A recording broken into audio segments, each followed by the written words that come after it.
नमस्कार माननीय प्राचार्य जी, सभी अध्यापक गण और मेरे प्रिय साथियों।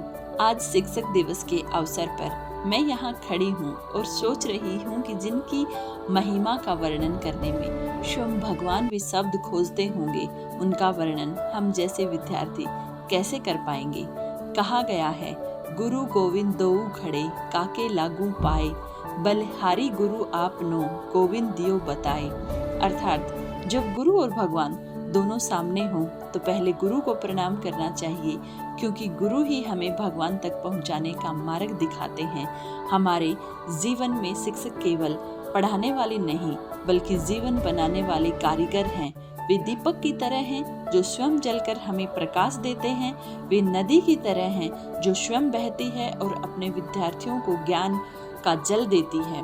वे पेड़ की तरह हैं जो खुद धूप सहते हैं और हमें अपनी ठंडी छांव में फलने फूलने का अवसर देते हैं। अक्सर अक्सर हमें सिखाते, ज्ञान भक्ति का दीप जलाते, जीवन का जो सही पथ दिखाए, सच्चे गुरु कहलाते। प्रिय शिक्षकों, आपकी डांट में भी करुणा है और आपकी मुस्कान में भी आशीर्वाद छुपा है। आप हमें किताबों के पाठ ही नहीं, बल्कि अनुशासन, कर्तव्य और इंसानियत का भी पाठ पढ़ाते हैं। आज इस मंच से मैं अपने सभी शिक्षकों के लिए कहना चाहती हूँ, आप हमारी कल्पनाओं को पर लगाते हैं, हमारी गलतियों को सुधारते हैं और हमारे भीतर सोए हुए आत्मविश्वास को जगाते हैं। शिक्षक है उजियारा, शिक्षक है आसमान, शिक्षक से ही जग में मिलता है सम्मान। हमारे विद्यालय के हर शिक्षक ने हमें अपनी विशेष शैली में गढ़ा है।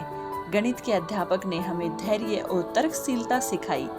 विज्ञान के शिक्षक ने हमें प्रयोग और खोज की आदत डाली। भाषा के शिक्षक ने हमें अभिव्यक्ति की ताकत दी। इतिहास और समाजशास्त्र के शिक्षकों ने हमें अतीत से सीखने और समाज को समझने की दृष्टि दी। और खेल के शिक्षक ने हमें स्वस्थ शरीर और अनुशासित मन का महत्व समझाया। इसलिए आज हम यह स्वीकार करते हैं कि अगर हम भविष्य में कुछ बन पाएंगे तो उसमें हमारे शिक्षकों की मेहनत और आशीर्वाद सबसे बड़ा योगदान होगा। डॉक्टर सर्वपल्ली राधाकृष्णन जी, जिनकी स्मृति में यह दिन मनाया जाता है, उन्होंने कहा था, सच्चा शिक्षक वही है जो अपने छात्रों को प्रश्न करना और सोचने की प्रेरणा दे। और हम गर्व से कह सकते हैं कि हमारे विद्यालय के प्रत्येक शिक्षक इस विचार को साकार करते हैं। गुरु बिना गति नहीं, गुरु बिना जीवन सूना, गुरु ही है सच्चा मित्र, गुरु ही है सपना। प्रिय शिक्षकों, आज इस पावन अवसर पर हम सभी विद्यार्थी आपकी छत्र छाया में खड़े होकर प्रणाम करते हैं। हम वचन देते हैं कि आपकी मेहनत और आपकी शिक्षा को कभी व्यर्थ नहीं जाने देंगे। आपके सपनों को साकार करना ही हमारी सबसे बड़ी श्रद्धांजलि होगी। अंत में मैं एक छोटी सी प्रार्थना के साथ अपनी वाणी को विराम देना चाहूंगी। गुरु चरणों में मिले हमें ज्ञान का वरदान, गुरु का आशीष बना रहे, यही है अरमान। धन्यवाद।